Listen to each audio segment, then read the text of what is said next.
everybody, this is Crystal with CrystalsDiversiCreations. So I just wanted to take some time and show you how I use Hotfix Rhinestones to bling a jacket. I use the Hotfix Rhinestones, which are the ones that you cut a template. So I purchased this template from Etsy, from Craftable Things Patrice. Please support Patrice because, listen, her channel is amazing. You can find her on Creative Fabrica. She does some really good classes out there. But she's also a giving sister. She's very, very helpful and very much supportive of everybody. So this is the template. And so I cut this out, and I'll show you a little snippet on how I did this. And this one says Blingologist. So I cut it in 4 sections, and then I'll show you how I plan to layer them. So again, this is your traditional rhinestone. You'll need some type of flock, and it gets quite messy. Like, this is the mat that I was cutting this on, so you can see it winds up being a lot of these little dots all over the place. But the thing about this is that you'll have this template, and so you can make a shirt today, use this same template and make a shirt on a different day, and you don't need to recut. You can kind of store these like this from the Dollar Tree, and they're flexible cutting mats. And you just kind of, after you're finished cutting your flock, you adhere them to the mat just to preserve them. And it just kind of gives them some stability. And then as far as the flock that I used, I bought this a while ago on Amazon. I don't even know if they still carry these, but it was 3 pieces, 3 sets in there. And each set had the black flock, the black sticky flock, and then it had the transfer paper as well as a board for you to be able to do just what I said to do with the kitchen mats. So if you can get your hands on these, I've not seen them in Michael's, but I got this on Amazon a while ago.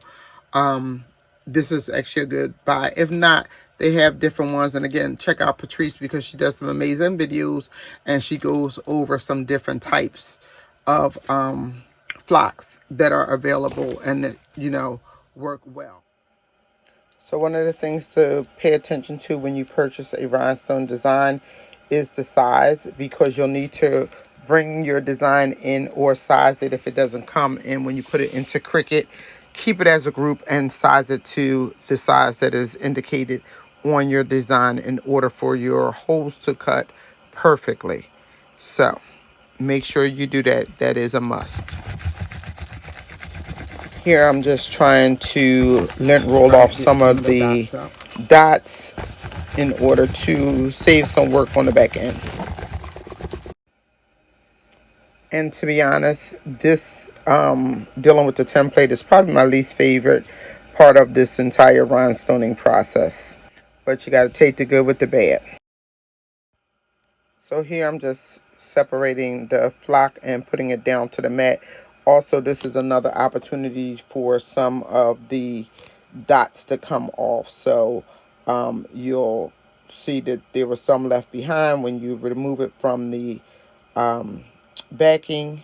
And then I will lift it up a couple of times and kind of scrape away any extra dots that kind of adhere to the kitchen mat, and scrape those away, and do that a couple of times.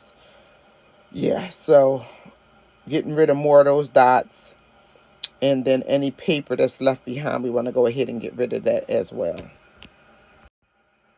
So next you just fit it all together because you're building your template. So here you're going to continue to weed out all of your dots. This is a, tedious process, but it will help to build you a nice template. If you need to, you can go ahead and lift that flock back up and see if you can get some more to stick to that kitchen mat, and that'll help with moving the process along. Okay, so I have my stones, I have my template, and I have my small brush. So I'm just going to put some rhinestones down, and we just take the brush So we're just brushing them. They should fall into the holes. So this is just the process. I'll do this one in slow motion, and then the rest I'll do in a time lapse. And then we'll press. Okay, so as you can see, it starts to fill in. And then you just kind of look to see where there may be one or two where the holes weren't filled. And you'll go back and preview them just to make sure that none need to be flipped. Because sometimes they get in and they get in upside down. So we just keep moving them about and go over there to the bead, because remember we're going to do this whole bling in these. And it helps to have more than enough on there to be able to spread them around. You don't want to have just enough that's going to fall in there. We'll get the rest up and we'll put them back in our container. So just kind of having enough seems to make them right side up and easily fall into the holes. So we just want to go over the hole and then brush, put the pile over top like that. Kind of sit it over top of the hole and then brush. And then hopefully, if you're lucky, one of them won't fall in there.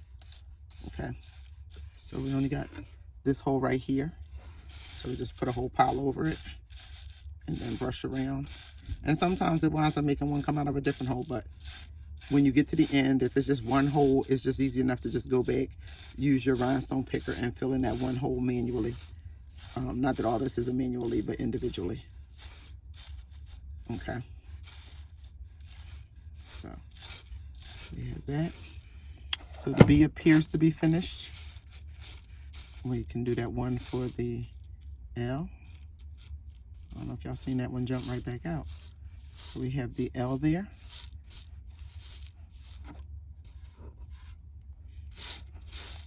We got the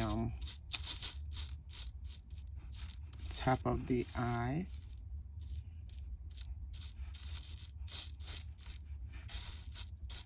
Okay.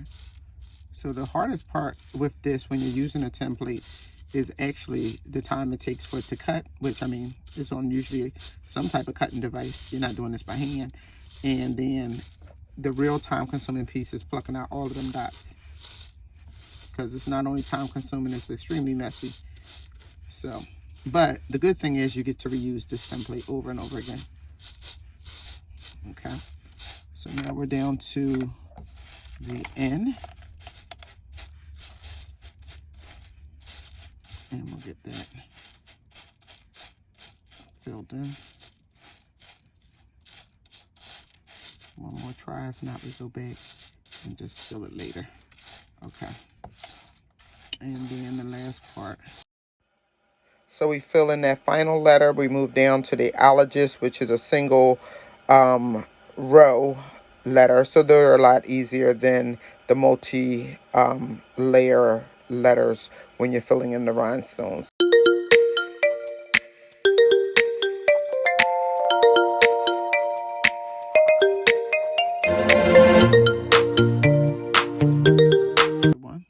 So I'm going to pick that up, right? And we want to place one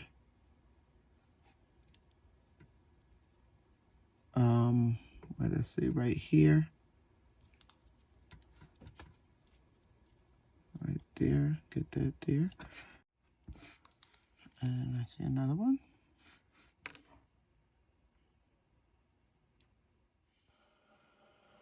So next we move to the red rhinestones and the outlining of Bling.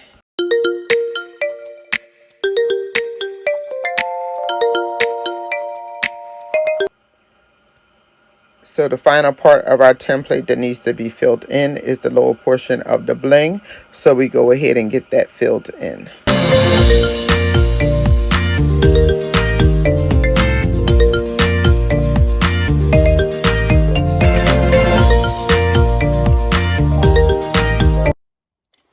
So this is the jacket that I'm going to be adding the design to. It's a denim jacket, and I'm going to put it right across the back. I'm not certain how it's going to work across this, but we're going to see. Hopefully it'll just lie down.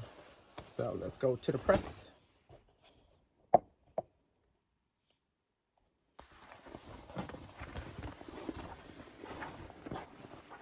kind of get it on there like that.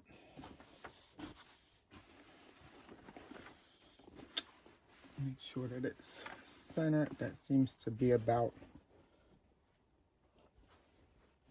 right. Maybe the design might just wind up fitting right in the middle. We'll soon see. But we just want to give it a quick press. It's on 325. We'll be pressing when we put the rhinestones on for about 15 seconds. So we're going to start with the first layer, which is red. And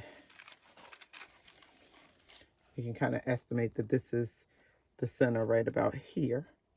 So this has another small piece to it. I'll just grab it. So this is the rest of that. It winds up having to go on 2 sheets. This paper is only 8.5 by 11. So just gonna kind of fold this a hair. It winds up coming out to being right about the center of that eye. So I want it just about right there. And any rhinestones that we may lose, we're gonna go back and add them back in afterwards. So let's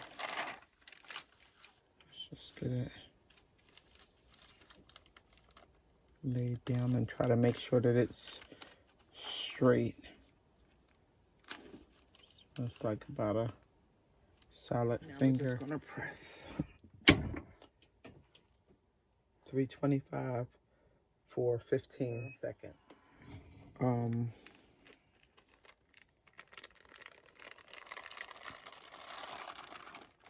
We're gonna add the other piece that belongs on the end.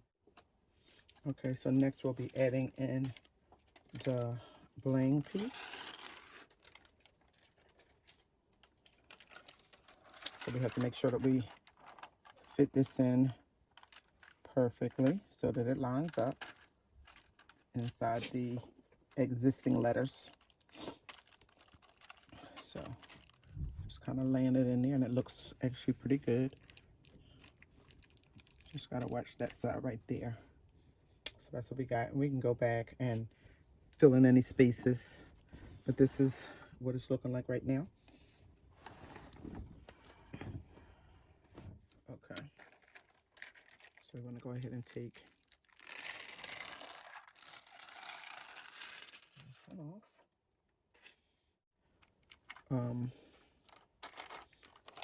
We're going to take this one and lay it in.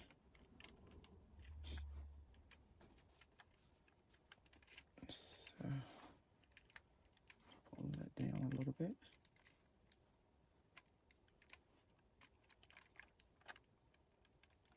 And it should fall right into the little empty holes. It's kind of how you know you have it where it's supposed to be. Okay,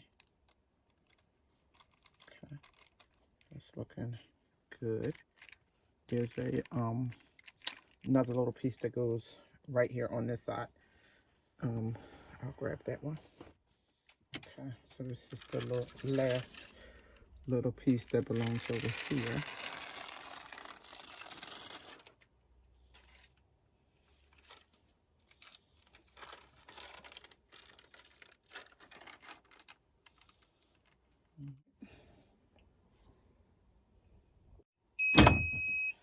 All right.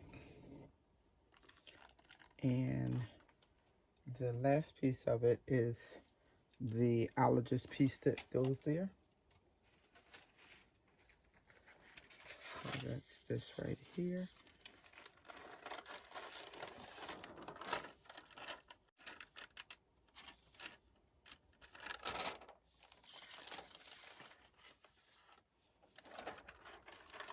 And then you see like the spaces around here. We're just going to lay this right inside of there. So that kind of fits right in there like that.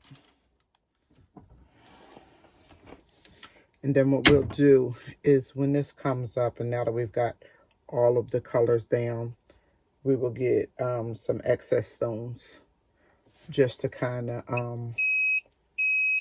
fill in some of the blanks. And you know, if you just want to go straight off of the design as it was, you can stop after you get, you know, just this filled in, or you can try to fill in any little blanks that you may see. So I'm going to get, while this is hot, I'm going to take this off. And this one.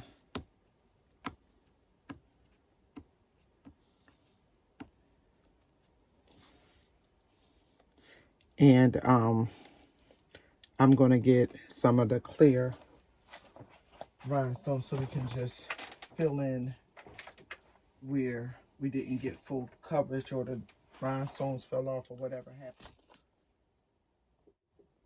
Okay, so we have all of the colors that we used in our design. So we're just going to look to see what needs filling. And you can just kind of put a few right on the lid so you can shake it like that as you go along. And I just start from over on the side. Let me see. Can you see? And just now you're just going to do some manual tapping to just fill in any spots, because your whole design is down now. So if it's a spot, it's going to be a spot. It's not like you're laying anything else down on it. So any spot that you want filled at this point, go ahead and put a rhinestone in it, because if not, it will be empty.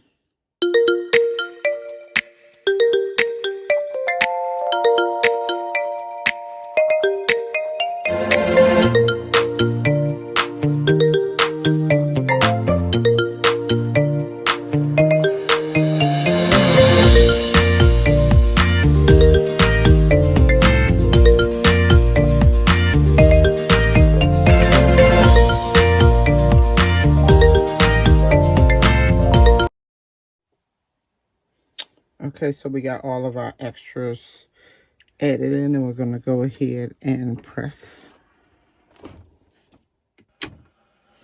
So I was loving it already with the design on the back, so I decided to go ahead and add some rhinestones manually to the upper pocket, and then you'll see me adding it also to the little side pocket.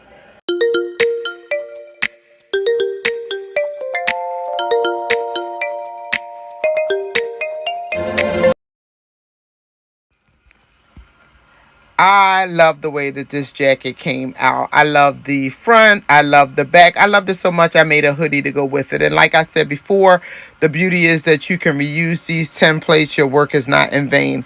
I hope you all found this video helpful. Please like, comment, and subscribe. Hit the notification button so you know when my future videos come out. Thanks for watching. Take care.